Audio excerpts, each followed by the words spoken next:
All these children are addicted to drugs. The teacher's just been going along the row of children, telling me how old these children are, what they're addicted to. All of these little children on this row are addicted to heroin. This is a hidden side of Afghanistan, where the most vulnerable are paying a heavy price for war. Yahya just said to me, I'm here because I need to kick my habit, and I'm on powder. He means heroin. Where children are haunted by the horror they've witnessed. The teacher said that this little boy has just arrived today. Today will be his first day in detox. And where children are hoping to regain their lost childhoods.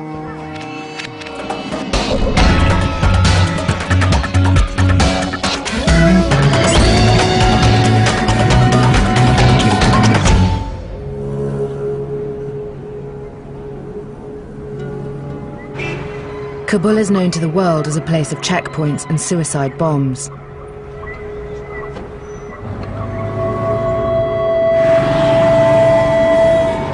But it's a city with a hidden side. We're in West Kabul, in one of the poorest parts of the city, one of the highest rates of unemployment. I'd been told something was happening here that until recently was unknown in Kabul. Hundreds of addicts gathering to buy and take drugs. We've heard that the spot is under the bridge here.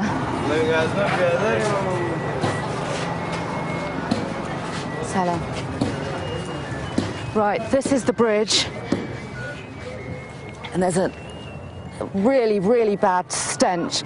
It's a dried riverbed here, full of rubbish. Oh, wow, look at this scene. There are a few hundred men here, crouched among the rubbish and looking at the floor. It's just full of needles, and you can see people using all around me. The men were happy to talk to me. They told me that over 600 addicts use drugs here every day, and there are over 20 spots like this throughout the city.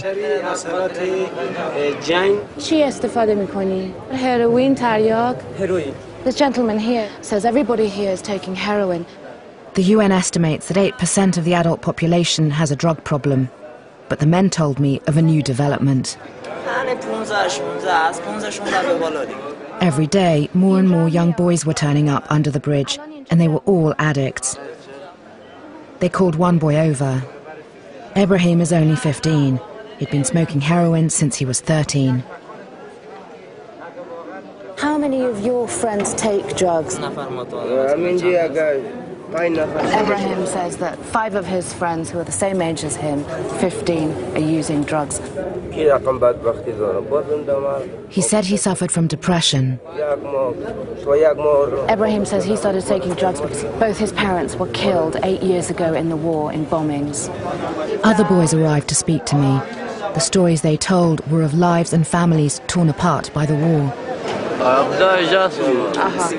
Najib is 16 and started using heroin when he was just 12 years old. Najib says that most of his friends use drugs. Yeah, they start young. They start from 11 years old. Over the last 8 years, drug cartels have started to refine their vast opium poppy harvests into heroin, a more addictive and profitable drug. Now the Afghan street price for powder, as it's known, is the cheapest in the world. Some of the men under the bridge said that boys hang out on top of the bridge here. We met another young addict, 15-year-old Ali, who'd been using heroin for the past 2 years. Ali says he's brought his drugs and now he's going to go and do them somewhere else. Ali's mother was dead and his father had fled to Iran. He took me to where he was now sleeping rough, in a little park on a traffic island.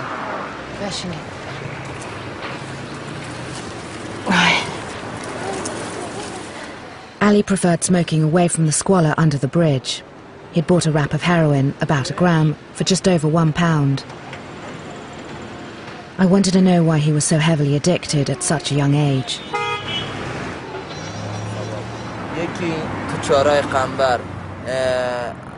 First he'd witnessed a suicide bomb in Kabul, then he went to stay with relatives in the countryside. He says while he was there, the Americans bombed his village and dozens of people died. He saw bodies scattered everywhere. And he and other villagers had to pick up the bits of body and put them in plastic bags. Ali said the war in Afghanistan breaks his heart. He says, I'd rather not live than live through this war. Sometimes I just want to kill myself. The psychological damage of the war and the flood of cheap heroin have contributed to addiction rates doubling in the last 5 years. We were told that the problem was so severe among the child population that some were taking desperate measures to fund their habits. One child agreed to meet us at a safe house and asked for his identity not to be revealed. Mukhtar is 13 years old and started taking heroin after his parents were killed by shelling in the city. He explained how he came into contact with the drug. From the age of 8 years old, he used to be paid money by drug addicts to guard them when they were doing their drugs. He started to smoke when he was 9, and soon he was struggling to feed his habit. Mukhtar, how do you earn the money for drugs? He pays for heroin by working as a child prostitute. Mukhtar says there's a man who looks after me. I stay with him at night, and that's how I get money for drugs. At 9 years old, did you know what was happening to you? Did you know what sex was? Mukhtar said he'd learnt about prostitution from other users. He says that children are selling their bodies here because there are no jobs, there's no work, many of them addicted. What would happen to you if people knew? He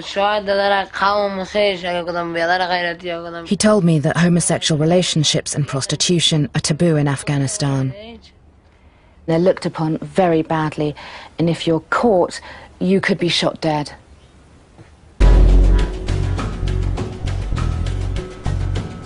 While I had met child addicts from broken families on the street, I was told there was also an increasing hidden epidemic affecting parents and children in their homes. So we're going to meet a group of doctors and social workers who make home visits in the old city in the centre of Kabul.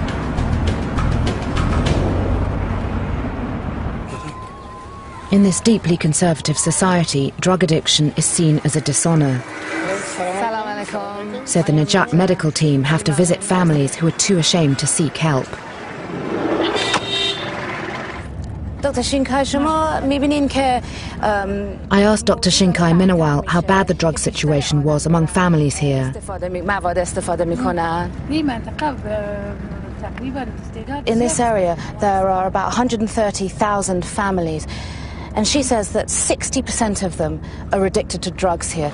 Dr. Shinkai said many men had picked up their addictions working in neighbouring Iran and Pakistan. The men used drugs as a stimulant to help them work longer hours. We've just arrived to the first family we're visiting. In the last few years, workers have started to return home, bringing their habits with them. Karima's husband was one of them. He'd now passed on his addiction to his entire family. Farima says she's got 6 children, and she pointed to this little girl here and says that her 14-year-old girl smokes opium, and she just showed me her little stash of opium. Farima says she smokes opium every day, 3 times a day. According to the UN, half of all drug users in Afghanistan give opium to their children. Everybody stop talking now because somebody's at the door outside, and they've become very nervous. There's a lot of stigma involved in drug addiction. We've been told we have to stop filming, we have to leave. We've got to put the camera down now.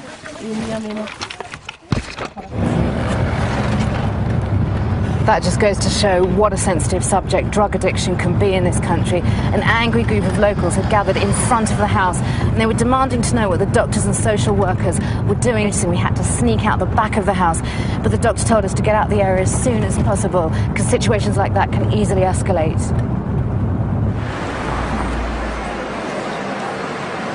We just spoke to the doctors, and they told us that they've made it back here to the centre. Dr. Shinkai said that drugs are haram or forbidden in Islam. The doctor says that this is very dangerous work they're doing, that their team is frequently attacked. They've had stones thrown at them, and they've even been beaten up. She said more and more children were becoming addicted because the country is awash with heroin and opium. The doctor says if the government doesn't do anything about this situation, Afghanistan is going to face another disaster. I was about to discover another reason why drug addiction is destroying Afghanistan's children. Hundreds of thousands of Afghans have had to flee their homes because of fighting in the south of the country. Many have come here to Kabul and are living in makeshift shanty towns scattered across the city. The Char Hayagambur camp is home to over 5,000 people who have fled fighting in Helmand province. Most have no access to hospitals or schools. I'm going to meet a man from a charity called Ashiana that provides basic services for the refugee camp. And he's going to take me in and introduce me to some families. Salam alaikum. Salam alaikum. Name man Ramita has. Name Asad Najibullah.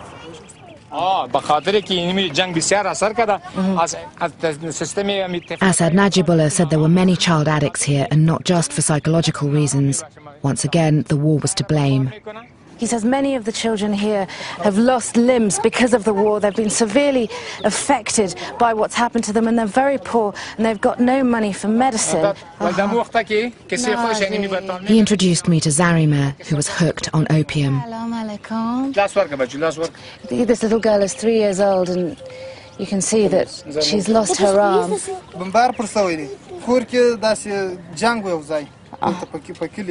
Her brother told me that their village had been attacked. There was fighting between the insurgents and the government, and then all of a sudden everything in sight was bombed. They didn't care whether they were enemy or not. They bombed all the civilians, and that's when his little sister lost her arm.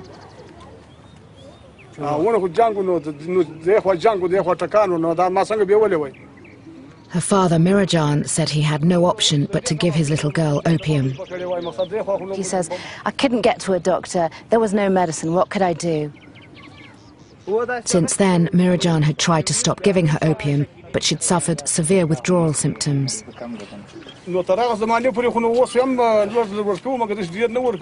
asked Mirajan when he thinks Zarima will stop taking opium, and he just said simply, well, I'll have to give her opium because she's an addict.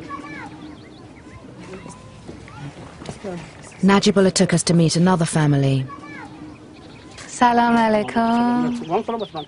Gul Jumair is also addicted to opium. Her father told me what happened. Saeed Ghulam has just showed us his 10-year-old daughter here. A bomb hit their house during fighting. He lost 4 of his children. 2 of his children were badly injured, including Gul Jumair.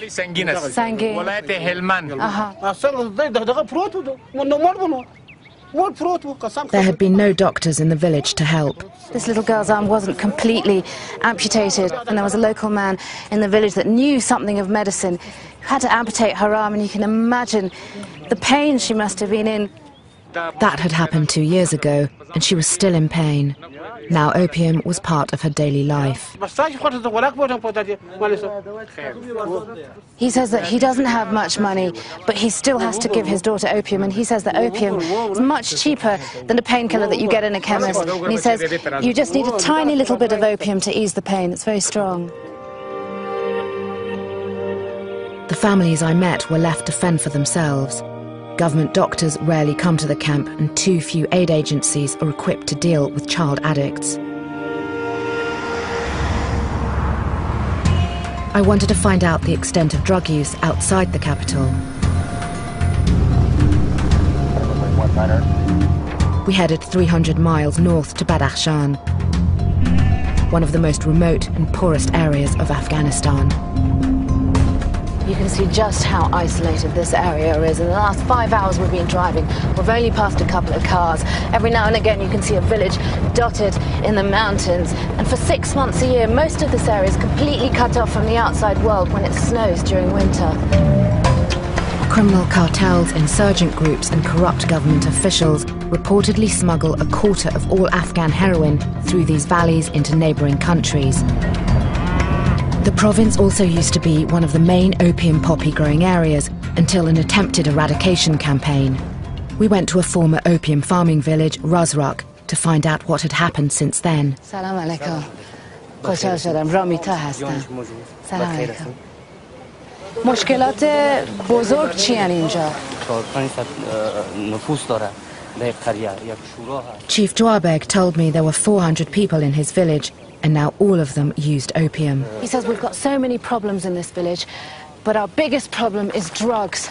We've got so many villagers who are addicted. Men, women, and even the children of our village are all addicted to drugs. We were taken to meet a family. Salam alaikum. Salam alaikum. Naam man Ramita hast. Talib Shah and his wife Mary Nagar told me out of their 6 children, 3 of them were opium addicts. 11-year-old Sangin Mamad had been smoking the drug since he was 3 years old. Soon as his dad said, "It's time to smoke," he jumped up, knew exactly what to do. He just put his head on the pillow and he lay down here, and he's just waiting for his dad to give him opium. Talib Shah explained his son has to smoke 3 times a day, otherwise he suffers from painful withdrawal symptoms.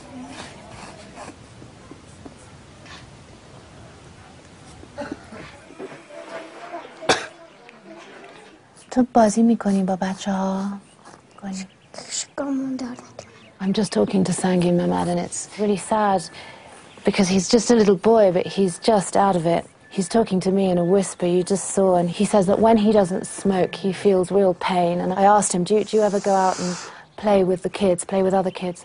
And he said, no, I'm just in pain. Mary Nagar originally gave her son opium to cure a stomachache, but now the family take the drug for a very different reason. Mary Nagar says there's not enough food to feed the whole family, and when you smoke opium, you lose your appetite.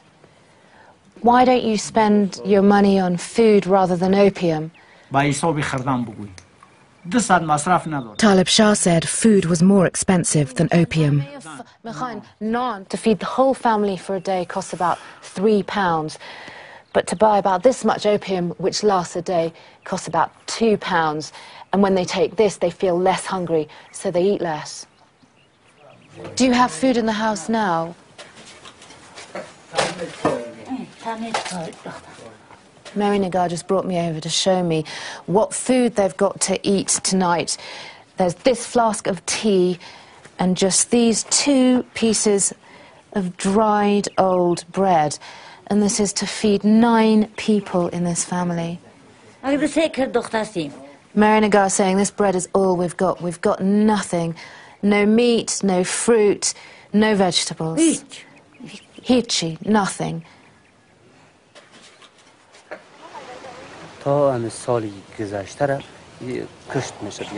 Outside, Dwabeg said they used to make enough money from growing opium to buy food.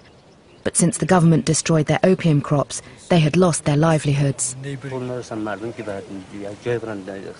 Along with not being able to provide themselves with food, he said they no longer could afford basic medicine. Opium here is the answer to everything. They rely on drug dealers that come round from village to village, he says, selling the drugs, and they service the whole area.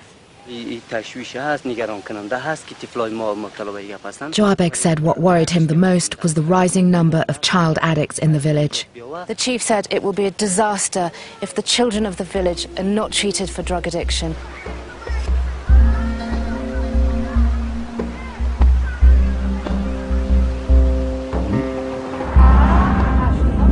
Access to drug rehabilitation in Afghanistan is severely limited. There's only one centre in Kabul that helps children. Funded by the US State Department, Sangha-e-Maj was originally set up to treat women. But recently, patients were turning up with their children, who were also addicts. There's only room for 20 children. For the first part of the treatment, they're forced off the drugs, a process known as cold turkey. This causes excruciating headaches, joint pain, vomiting and shivering. I was taken to see a new arrival, 9-year-old Qalandar. This little boy has just arrived today. Today will be his first day in detox, his first day of withdrawal, and he's addicted to opium. And you can see he doesn't look very happy, he doesn't look very well, and you can see it in his eyes. The children here were at varying stages of their 45-day treatment. Most of them were from poor families whose parents had heard of the centre through word of mouth. چند سالشونه؟ 10 سال Aha. یا برادر هستن یا غیر مستقیم است. The teacher's just been going along the row of children, telling me how old these children are, what they're addicted to. All of these little children on this row are addicted to heroin. It's just incredible, they're so young. It's hard to believe that we're in a room full of drug addicts and they're all toddlers and tiny, small children.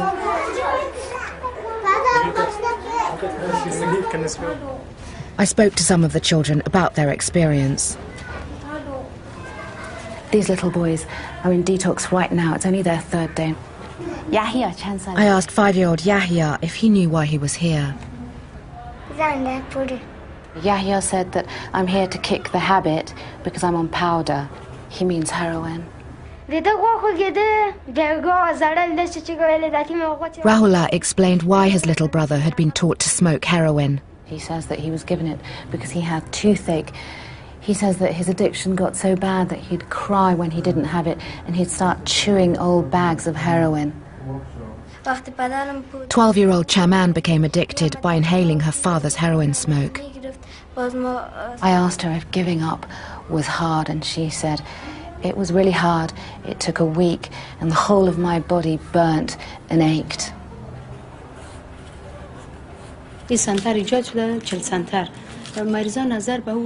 One of the doctors, Latifa Hamidi, said in the past 2 years there'd been a 60% increase in the number of child addicts turning up.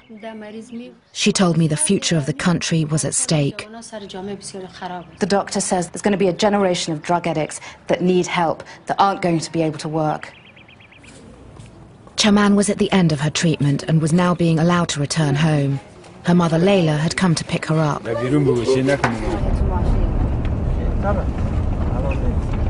You can see that Chaman is smiling now. She was crying when she left the centre. That's because she's just found out that her father's not home.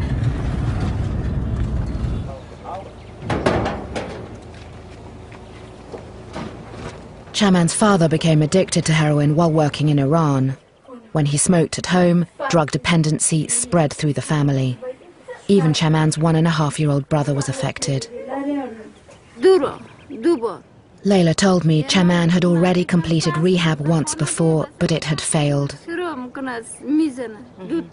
She went, first of all, when the whole family went, but she was affected by it yet again when Layla's husband returned. Chaman and her family appear to be stuck in a vicious cycle. They know that when the father returns, they'll become addicts again.